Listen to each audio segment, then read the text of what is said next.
thank you, and also for the concern about my future career prospects. I welcome that.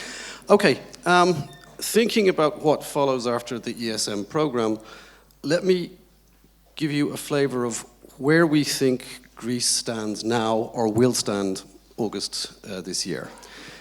If you look at the macroeconomic imbalances that triggered the crisis, which are flow variables, so the fiscal deficit, the current account deficit, then those imbalances are largely corrected.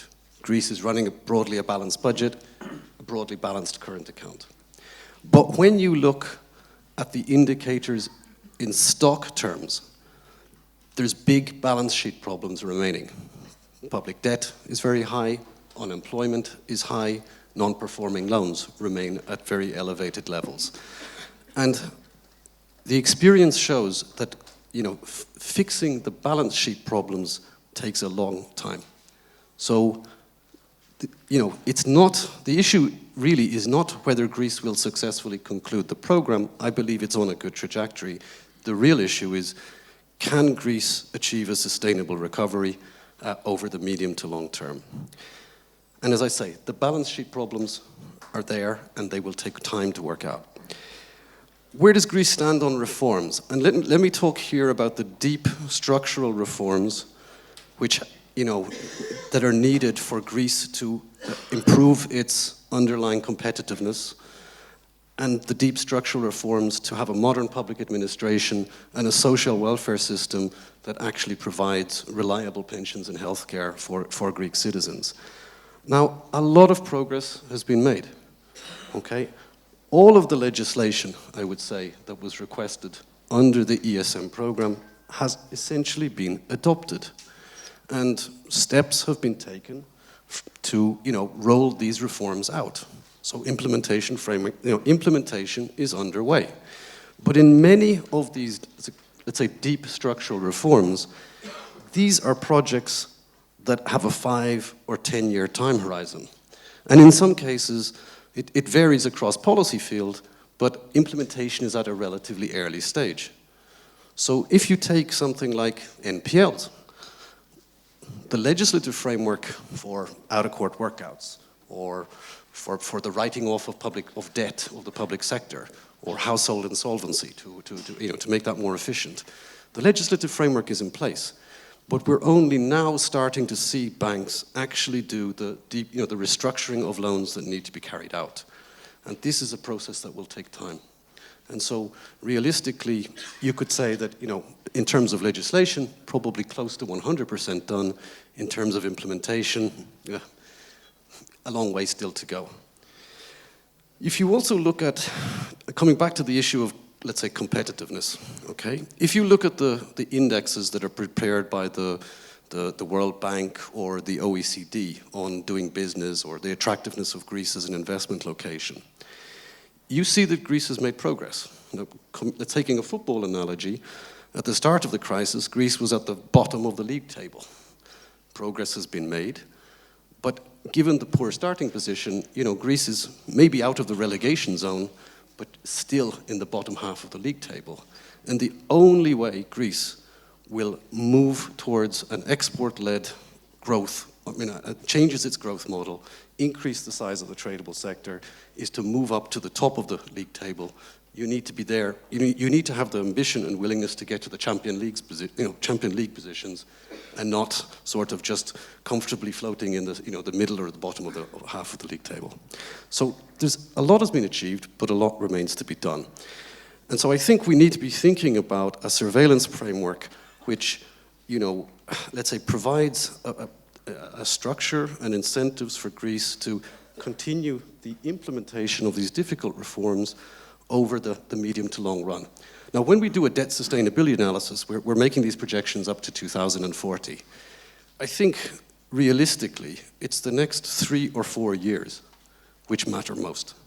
Because the program will, or let's say the reforms which the Greek people have implemented will succeed or unravel during that period, okay? And I think, while we're very aware of the progress which has been made, I think we're also aware of the implementation risks going forward, okay? And here, you know, the debate is often very polarized in Greece, but the risks that I think I'm observing as the mission chief from the Commission is actually, it's more these implementation risks. The public administration has made reforms, but it's not yet as efficient, it's not yet capable of its own in terms of driving reforms through on its own. It still needs further work. It's work in progress. Okay, so I think it's more implementation risk going forward, which needs to be supported. Now, as Klaus mentioned, how can we design let's say, a regime which provides the right surveillance, but also the right incentives for Greece to stick to the sound economic and fiscal policies which it's embarked upon? Again, as Klaus indicated, all member states in the EU are subject to surveillance, and it's graduated surveillance. The greater the risks, the more intrusive or the more intensive the surveillance is. Okay, we have an excessive deficit procedure, we have a macroeconomic imbalances procedure, and we graduate our surveillance.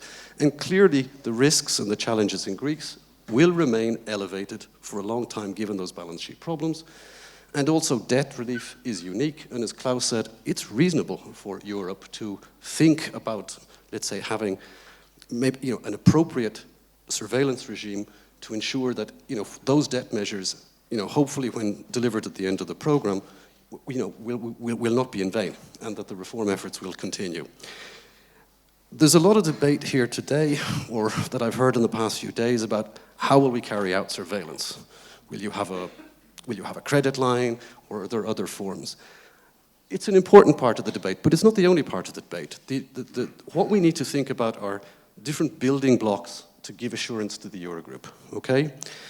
Now, one building block, Klaus mentioned it, is actually a growth strategy, actually setting down with clear timetables and deliverables and commitments the reforms which Greece will implement over the next 3, 5, 10 years, okay? And I should say that we're not starting from scratch here, okay?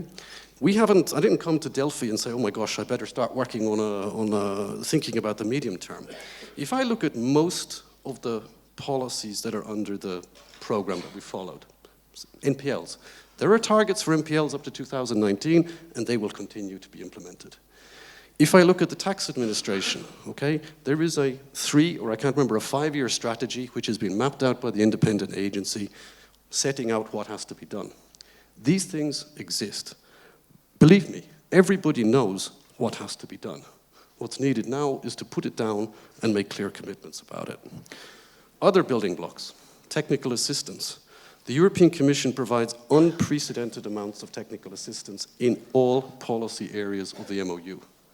So we've got the World Bank working on investment licensing. We have the World Health Organization on the healthcare reforms. This will continue. So if they haven't already been signed, then contracts are in the process of being signed, which will include the delivery of technical assistance up to 2019, 2020, 2021. Okay? And final building block, okay, let's see if we can construct a package of debt measures which also provide financial reward. And let's talk about incentives let's talk about incentives, and let's move away from a debate which is about compulsion, imposition of reforms. There needs to be incentives, there needs to be ownership. Thank you.